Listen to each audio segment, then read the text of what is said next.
आज हम हमारे यूजीसी नेट में जो कहानी दिया गया है एक टोकरी भर मिट्टी, उसका पाठ करेंगे, जिसकी रचना की है माधवराव सप्रे ने।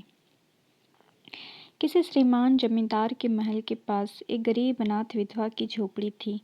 जमींदार साहब को अपने महल का हाथा उस झोपड़ी तक बढ़ाने की इच्छा हुई। विधवा से बहुतेरा कहा कि अपनी झोपड़ी हटा ले, पर वह तो कई जमाने से वही बसी थी। उसका प्रिय पति और इकलौता पुत्र भी उसी झोपड़ी में मर गया था। पतोहू भी एक 5 बरस की कन्या को छोड़कर चल बसी थी। अब यही उसकी पोती इस वृद्धा काल में एकमात्र आधार थी। जब उसे अपनी पूर्व स्थिति की याद आ जाती तो मारे दुख के फूट फूट रोने लगती थी। और जब से उसने अपने श्रीमान पड़ोसी की इच्छा का हाल सुना, तब से वह मृतप्राय हो गई थी।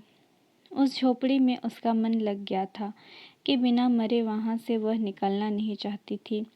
श्रीमान के सब प्रयत्न निष्फल हुए। तब वे अपनी जमींदारी चाल चलने लगे।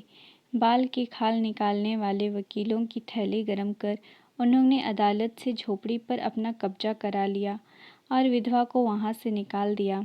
बेचारी अनाथ तो थी ही, पास पड़ोस में कहीं जाकर रहने लगी। एक दिन श्रीमान उस झोपड़ी के आसपास टहल रहे थे और लोगों को काम बतला रहे थे कि वह विधवा हाथ में एक टोकरी लेकर वहां पहुंची। श्रीमान ने उसको देखते ही अपने नौकरों से कहा कि उसे यहाँ से हटा दो, पर वह गिड़गिड़ाकर बोली, महाराज, अब तो यह झोपड़ी तुम्हारी ही हो गई है, मैं उसे लेने नहीं आई हूँ। महाराज क्षमा करें, तो एक विनती है। जमींदार साहब के सिर हिलाने पर उसने कहा, जब से यह झोपड़ी छूटी है तब से मेरी पोती ने खाना पीना छोड़ दिया है। मैंने बहुत कुछ समझाया, पर वह एक नहीं मानती। यही कहा करती है कि अपने घर चल, वही रोटी खाऊंगी। अब मैंने यह सोचा कि इस झोपड़ी में से एक टोकरी भर मिट्टी लेकर उसी का चूल्हा बनाकर रोटी पकाऊंगी। इससे भरोसा है कि वह रोटी खाने लगेगी। महाराज कृपा करके आज्ञा दीजिए तो इस टोकरी में मिट्टी ले आऊं। श्रीमान ने आज्ञा दे दी। विधवा झोपड़ी के भीतर गई। वहां जाते ही उसे पुरानी बातों का स्मरण हुआ और उसकी आंखों से आंसू की धारा बहने लगी। अपने आंतरिक दुख को किसी तरह संभाल कर उसने अपनी टोकरी भर मिट्टी से भर ली और हाथ से उठाकर बाहर ले आई।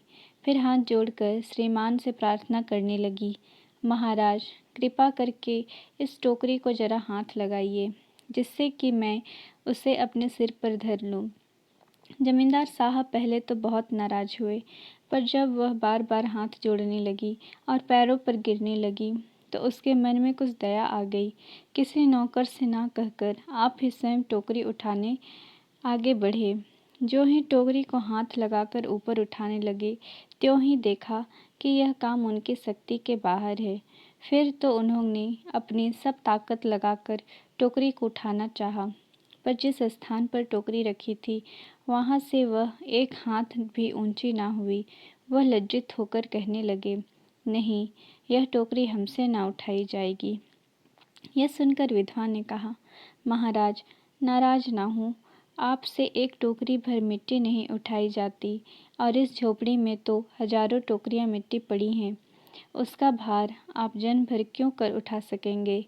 आप ही इस बात पर विचार कीजिए। जमींदार साहब धनमत से गर्वित हो अपना कर्तव्य भूल गए थे, पर विधवा के उपयुक्त वचन सुनते ही उनकी आंखें खुल गई। कृतकर्म का पश्चाताप कर उन्होंने विधवा से क्षमा मांगी और उसकी झोपड़ी वापस दे दी।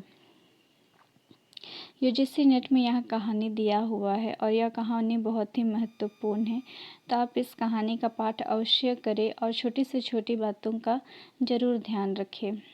और मेरे साथ जुड़े रहने के लिए मेरे चैनल को सब्सक्राइब ज़रूर कर दीजिएगा। धन्यवाद।